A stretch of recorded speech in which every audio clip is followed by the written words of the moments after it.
மீனாட்சி சுந்தரம் புத்தம் புதிய நெடுந்தொடர் நமது கலைஞர் தொலைக்காட்சியில் காண தவறாதீர்கள்.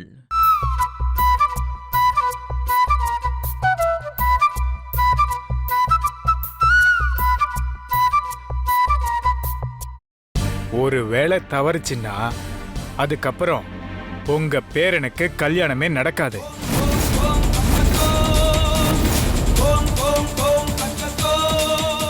அவருக்கு மட்டும் இல்ல, உங்க வம்சத்துக்கே எந்த ஒரு சுபகாரியமும் நடக்காது.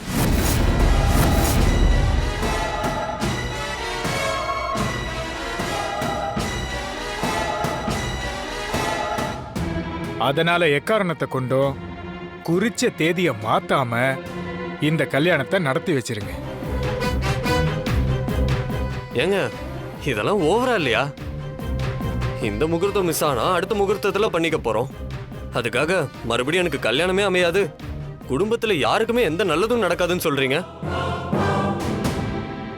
அதானே, ஏன் எங்களுக்கு எதுவும் நடக்காது? இது அநியாயமா இருக்கே. இதுக்கு தான் இதெல்லாம் நான் பார்க்க வேணாம்னு சொன்னேன். தம்பி, 30 வருஷமா இந்த ஜாதக பலன் பார்த்துட்டு இருக்கேன். அதனால சொல்றேன், தயவு செஞ்சு இதை அலட்சியப்படுத்தாதீங்க. இன்னொரு விஷயம் சொல்றேன், இந்த கல்யாணம் நடக்கிறதுக்கு முன்னாடி இந்த பொண்ணு ஜெயிலுக்கு போவா. மணமேடை ஏறத்துக்கு முன்னாடி சிறை தண்டனை அனுபவிக்கணும்னு இந்த பொண்ணோட ஜாதகம் சொல்லுது.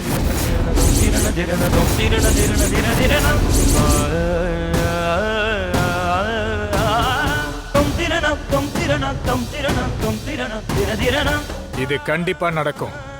என்ன சொல்றீங்க? ஆமாமா, இந்த பொண்ணோட கட்டத்துல உள்ளதுதான் சொல்றேன். அப்படின்னா இவங்களுக்கு கல்யாணம் பண்ணி வைக்க கூடாதா? அப்படி நான் சொல்லலம்மா. கல்யாணம் பண்ணி ஒன்னா வாழ்றதுல இவங்களுக்கு எந்த பிரச்சனையுமே இல்ல. கல்யாணத்தை நடத்துறதுல தான் சிக்கல். இந்த 2 ஜாதகமும் சேரணும்னு விதி இருக்கு. அது லேசில நடந்துராது. அதுக்கு பல தடைகள் வரும். இப்பவும் சொல்றேன், நீயும் அர்ஜுனும் ஒன்னு சேரணுங்கிறது விதி. அதுல சில தடைகள் வரலாம், ஆனா அது எல்லாத்தையும் தாண்டி அது நடந்தே தீரும். அந்த தடைகளை எல்லாம் தாண்டி இந்த கல்யாணத்தை மட்டும் பண்ணி வச்சிட்டீங்கன்னா அது போதும்.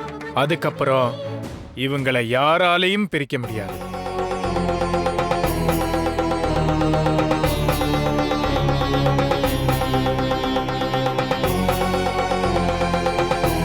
அடுத்த முகூர்த்தத்துல கல்யாணத்தை முடிக்கணும்னு நினைக்கிறீங்க, அதனால ஜாக்கிரதையா இருந்துக்குங்க.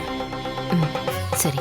ஏன்னா இதுக்கான தடை எந்த ரூபத்துல வரும்னே சொல்ல முடியாது. இது எல்லாம் இனி உங்க கையில தான் இருக்கு.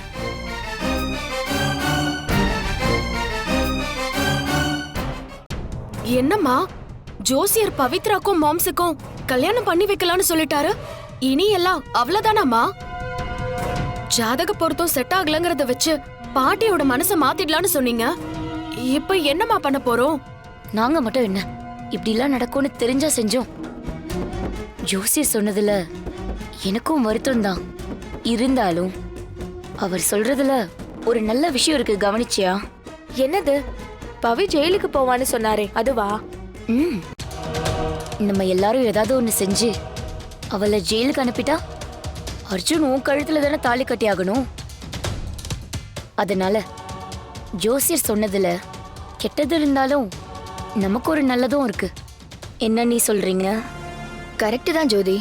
இந்த விஷயத்த வச்சுதான் நாம இந்த கல்யாணத்தை தடுக்கவே முடியும். ஜெயிலுக்கு போயிட்டு வந்த ஒருத்திய எப்படி அத்தை மருமகளா ஏத்துக்க முடியும்னு அத்தைய ஈஸியா மடக்கிடலாம். ஆனா நாம இதை ரொம்ப ஜாக்கிரதையா தான் செய்யணும். ஏற்கனவே ஜாதகத்துல தேதி மாத்தின விஷயத்துல அத்தை என்ன சொன்னாங்கன்னு கேட்டீங்கல்ல? காயத்ரி அத்தை பேரு வெளியே வரக்கூடாதுன்னு. நான் வாண்டடா சரண்டர் ஆனதுனால ஏதோ கொஞ்சம் தப்பிச்சோம். அதனால அடுத்து எடுத்து வைக்க போற அடிய பார்த்து நிதானமா தான் வைக்கணும். ஜோசியர் சொன்னபடியே பவித்ரா ஜெயிலுக்கு போகணும். ஆனா அது நம்மளாலதான்னு யாருக்கும் தெரிஞ்சிடக்கூடாது. அப்படின்னா அதுக்கு காயத்ரி சித்தி தான் கரெக்டான ஆளு. ஆமா ஆமா, அவங்க தானே ஜெயிலுக்கெல்லாம் போயிட்டு வந்திருக்காங்க. ஏய், அவங்க இப்ப உதவி பண்றதுனாலதான் இந்த கல்யாணமே நிக்க போகுது. அது ஞாபகம் இருக்குல்ல?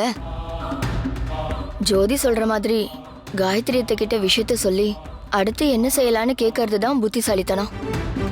ஜோதி வா, நாம போய் அத்தையை பார்த்துட்டு வந்துருவோம். சரி அண்ணி.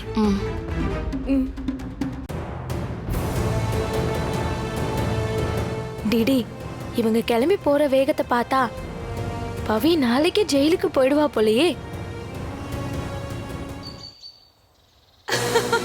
என்னது, ஜெயிலுக்கு போவாளா? Very good, very good. நானும் அந்த பவித்ரா எனக்கு செஞ்சதுக்கு அவளை எப்படியெல்லாம் பழி வாங்கணும்னு மூளையை போட்டு கசக்கி பார்த்துட்டேன். உருப்படியா ஒரு ஐடியா கூட கிடைக்கல. ஆனா இப்ப பாருங்க, விதியே அவளை ஜெயிலுக்கு அனுப்பணும்னு முடிவு பண்ணிருச்சு. காட் இஸ் கிரேட் தான். அவளாலதான் நான் ஜெயிலுக்கு போனேன். இப்போ என்னால அவ ஜெயிலுக்கு போறா. வாவ், பிளான் பண்ணிருந்தா கூட இப்படி ஒரு வர்த்தான ரிவெஞ்ச் அமைஞ்சிருக்காதே.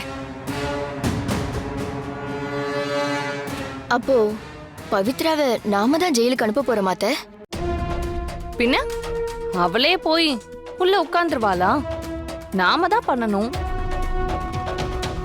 நாம பண்றோமோ இல்ல அதுவா நடக்குதோ, அவ ஜெயிலுக்கு போயிட்டா அந்த நேரத்துல அர்ஜுனுக்கும் டிடிக்கும் கல்யாணத்தை பண்ணி வச்சிடலாம். அதுதான் இதுல இருக்கிற நல்ல விஷயம்.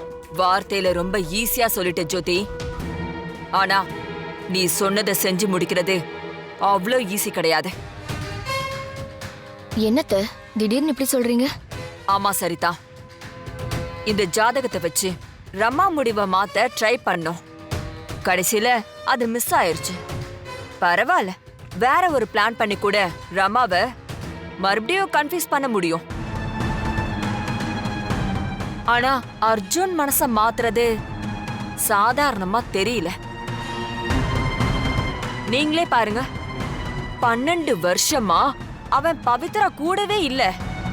ஆனா திரும்பி வந்த 6 மாசத்துக்குள்ள அவளை கல்யாணம் பண்ணணும்னு முடிவுல இருக்கான். அப்படின்னா அவங்க 2 பேருக்குள்ள பாண்டிங் எப்படி இருக்குன்னு நினைச்சு பாருங்க. அது அவ்வளவு ஈஸியா உடைச்சிட முடியாது. என்ன சித்தி இவ்ளோ நேரமா பாசிட்டிவா பேசுனீங்க, இப்போ அப்படியே அதுக்கு ஆப்போசிட்டா பேசுறீங்க. அப்படி இல்ல ஜோதி, எதிரியோட வீக்னஸ பார்த்தா மட்டும் போதாது. அவன் எதுல ஸ்ட்ராங்கா இருக்காங்கறத மட்டும் பார்க்கணும். கிருஷ்ணா சொன்ன மாதிரியே அர்ஜுன் பவியதா காட்டணுங்கிறதுல ரொம்ப ஸ்ட்ராங்கா இருக்கான். இப்போ அவனே பவித்ராவை கல்யாணம் பண்ணிக்க மாட்டேன்னு சொல்லணும்னா அதுக்கு ஒரு வழிதான் இருக்கு. என்ன சித்தி? ராமா தான் அதை சொல்லணும். அவங்க எப்படிக்கா சொல்லுவாங்க? இந்த கல்யாணத்தை நடத்தியே தீரணும்னு நினைக்கிறது அவங்க தானே. அதுதான் எப்படின்னு என்னால கண்டுபிடிக்க முடியல மஞ்சு. ஆனா ரமா சொல்லிட்டா அர்ஜுன் கண்டிப்பா டிடி கழுத்துல தாலி கட்டிடுவான். அது எனக்கு நல்லாவே தெரியும். அதுக்கு ஒரே ஒரு ரூட்டை பிடிச்சிட்டா ஈஸியா நம்மளோட ஆட்டத்தை முடிச்சிடலாம். சரி, இப்ப நீங்க கிளம்புங்க. அடுத்து நான் என்ன செய்யணும்னு சொல்றேன். அதே மாதிரி அங்க என்ன நடந்தாலும் நீங்க உடனே எனக்கு இன்ஃபார்ம் பண்ணுங்க. சரிங்க அத்தை, வரோம்.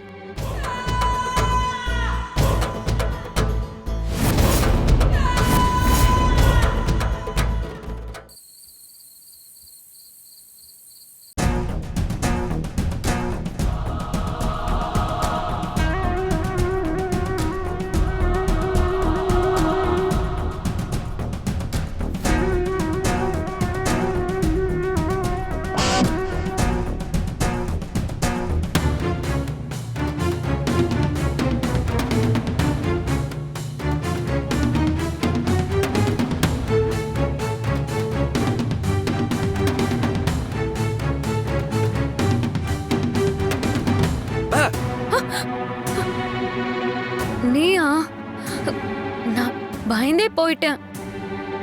ஆச்சரியமா இருக்கு பவி. எப்பவுமே இப்படி செஞ்சா துளி கூட பயமே இல்லாம நீ திரும்பி பாப்ப. இது என்ன புதுசா? நீ நிதானத்துல இல்ல, உன் கவனம்லாம் வேற எதுலயோ இருக்குன்னு தான் அர்த்தம். அது எதுல இருக்குன்னு நான் கொஞ்சம் தெரிஞ்சுக்கலாமா? காலையில ஜோசியர் சொல்லிட்டு போனதை பத்தி தான்.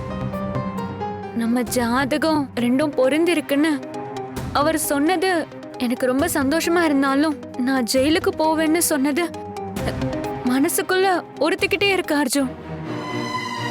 உண்மையாவே கல்யாணத்துக்கு முன்னாடி இப்படி நடந்துருமோன்னு ரொம்ப பயமாவே இருக்கு. அத பத்தி நம்ம எதுக்கு பவி கவலைப்படணும்? நாளைக்கே என்ன நடக்கும்னு யாருக்குமே தெரியாது. அத பத்தி யோசிச்சுட்டு இருக்க சுத்தம் வேஸ்ட் ஆஃப் டைம் பவி. அப்படி இல்ல அர்ஜுன். கோவில்ல வைதேகி அம்மா நாம 2 பேரும் ஒண்ணு சேருவோம்னு சொன்னத நம்ம ஏத்துக்கிட்டோம்ல, அதே மாதிரி இதையும் ஏத்துக்கணும். அப்ப நீ ஜெயிலுக்கு போவன்னு சொல்றியா? அப்படிதானே ஜோசியர் சொன்னாரு. நீ ஃபாரின்ல இருந்து வந்ததுனால இதெல்லாம் ரொம்ப ஈஸியா எடுத்துக்கலாம். ஆனா எனக்கு அப்படி இல்ல அர்ஜுன். நானும் உன்ன மாதிரி பிராக்டிக்கலா யோசிக்கிற ஆளுதான். ஆனா அதையும் தாண்டி இதுலதான் நம்ம 2 பேரோட வாழ்க்கையே இருக்கு. எங்க ஜோசியர் சொன்னது உண்மையாகி நான் ஜெயிலுக்கு போறது மூலமா உன்னை இழந்துருவேணும்ன்றது மட்டும்தான் என்னோட கவலை. பவி, இப்ப எதுக்கு நீ எமோஷனல் ஆகுற?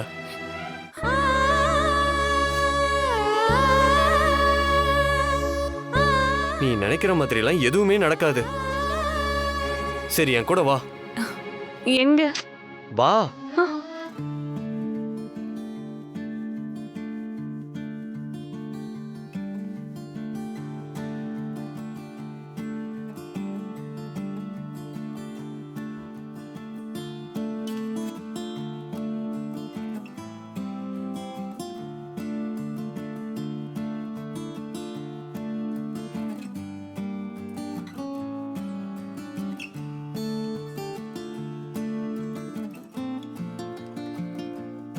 ஆமா, எங்க எதுக்கு கூட்டிட்டு வந்திருக்க? 4 செவுத்துக்குள்ள நீ அழுது வடிகிறத பார்க்க முடியல, அதான் வெளியில கூட்டிட்டு வந்த. சரி சரி சரி, முறைக்காத. உனக்கு ஒரு சர்ப்ரைஸ் வச்சிருக்கேன்.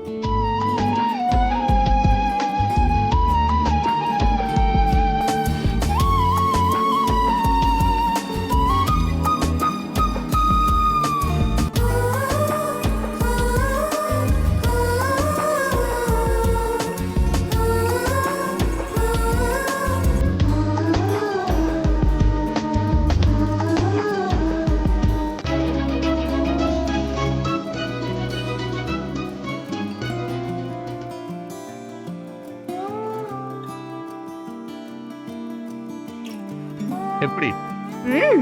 சூப்பரா இருக்கு. இப்ப பாரு.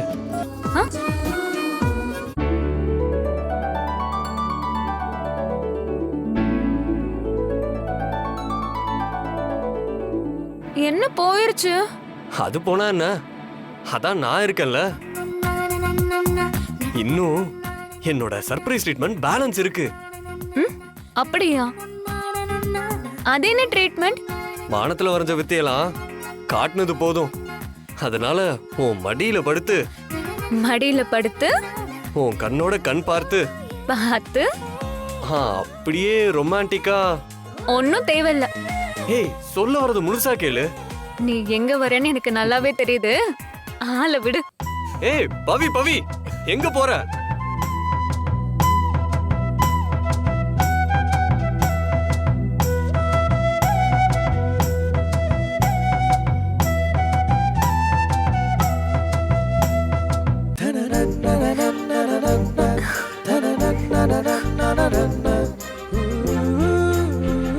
அர்ஜுன் விடு. லிமிட்ட தாண்ட பார்க்காத அர்ஜுன். பார்த்தா என்ன பண்ணுவ?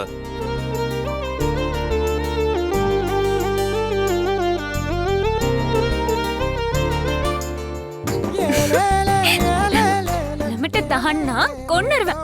போ ஒழுங்கா. கொன்னுடுவியா? அப்ப என்ன கொன்னுட்டு தான் ஜெயிலுக்கு போக போறியா? ஹே ப்ளீஸ் பவி, என்ன கொல்லாத ப்ளீஸ் பவி. எனக்கு உன் கூட வாழணும். ப்ளீஸ் என்னை விட்டுரு. ப்ளீஸ் பவி. போடா லூசு. என் கண்ணுக்குள்ள ஒரு சிறுக்கி கட்டி போட்டாளே என்ன இருக்கி மனச கட்டி போட மறுத்தாளே ஐயோ ஐயோ. என் கண்ணுக்குள்ள ஒரு சிறுக்கி கட்டி போட்டாளே என்ன இருக்கி மனச கட்டி போட மறுத்தாளே ஐயோ ஐயோ.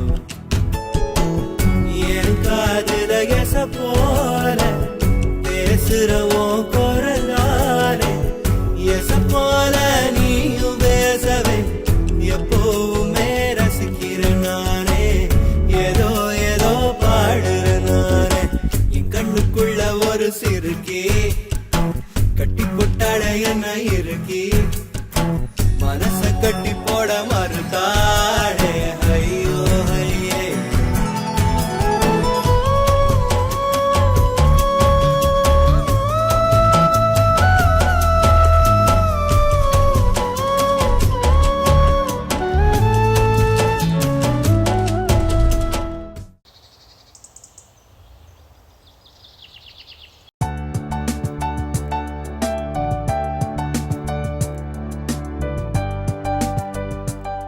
சார்,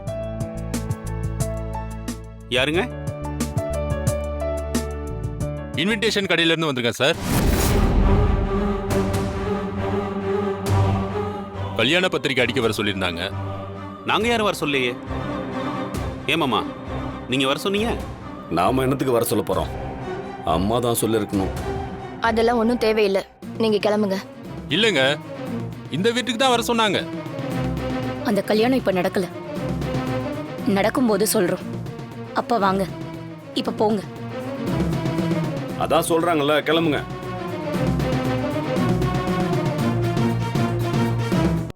ஏற்கனவே இந்த கல்யாணம் ஏன் நடக்குதுன்ற கடுப்புல இருக்கோம். இதுல பத்திரிக்கை வேற. அது சரி மாமா, அத்தை வந்து நான் சொல்லிவிட்ட ஆள் வரலையான்னு கேட்டா என்ன சொல்றது? அதுக்கு ஏதாச்சும் சொல்லி சமாளிச்சுக்கலாம், விடுங்க. வாங்க சார். அம்மா, இவர் இன்விடேஷன் டிசைனுக்காக வந்திருக்காராம். பார்ட்டி தான் வர சொல்லியிருக்காங்க. நாம கஷ்டப்பட்டு அனுப்பி வச்சா இவன் திரும்ப அவரை கூட்டிட்டு வந்து நிக்கிறான். டிடி, உனக்கு வில்லன் கூட பிறந்தவன் தான்.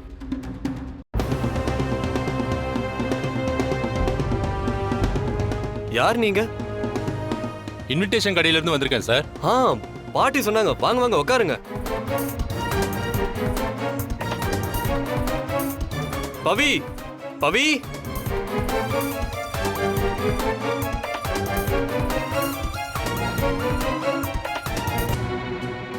அர்ஜுன், பத்திரிக்கை அடிக்க டீடைல் கேட்க வந்திருக்காங்க.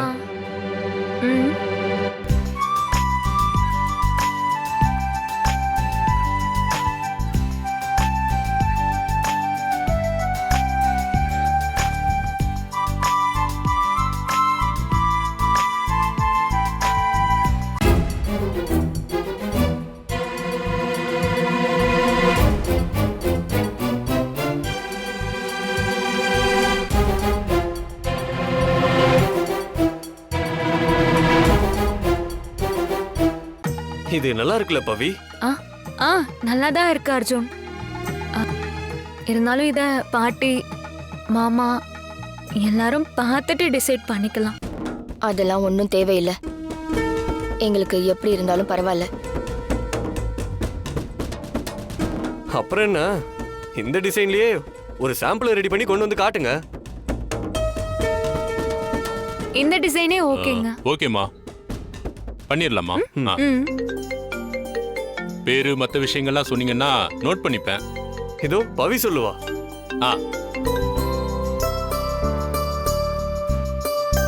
சொல்லுங்கம்மா. மாப்பிள்ளையோட பேரு அர்ஜுன். அவங்க அப்பா அம்மா பேரு கிருஷ்ணா, சரிதா. அப்புறம் அதுக்கு முன்னாடி பாட்டி தாத்தா பேரை போடணும். ஆறுமுகம், ரமாதேவி.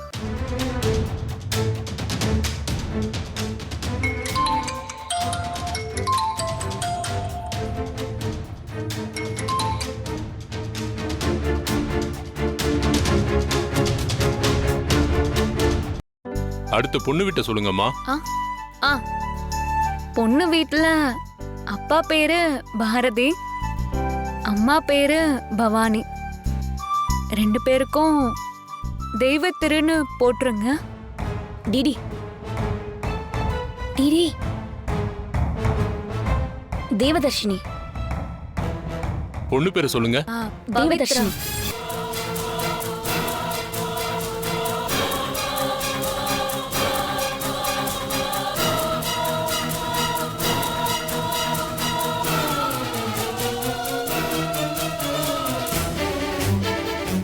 என்னம்மா? வா சொல்றேன். எல்லாம் கரெக்டா எழுதிட்டீங்களா? பக்காவே எழுதியாச்சுமா. ம். போனை போடுறானுங்க, திரும்ப அடிச்சா எடுக்கவே மாட்டேன்றானுங்க. சரிங்க, டிசைன் ரெடி ஆனதும் நான் நேர்லயே வந்து காட்டுறேன். ம். அப்ப நான் வர்றேம்மா. ஆ சரி. அத்தை, பாட்டி கல்யாணத்துக்கு தேவையான நகை எல்லாத்தையும் நம்மளே போய் வாங்கிட்டு வந்துட சொன்னாங்க. எப்பத்த போலாம்? இப்போ ஒன்றும் அவசரம் இல்லை, பொறுமையா போய்க்கலாம். இப்போ எங்க எல்லாருக்கும் வேலை இருக்கு. ஏங்க, இதை விட வேற முக்கியமான வேலை என்னங்க இருக்கு? முதல்ல போய் நகை எடுத்துட்டு வந்துருவோம்.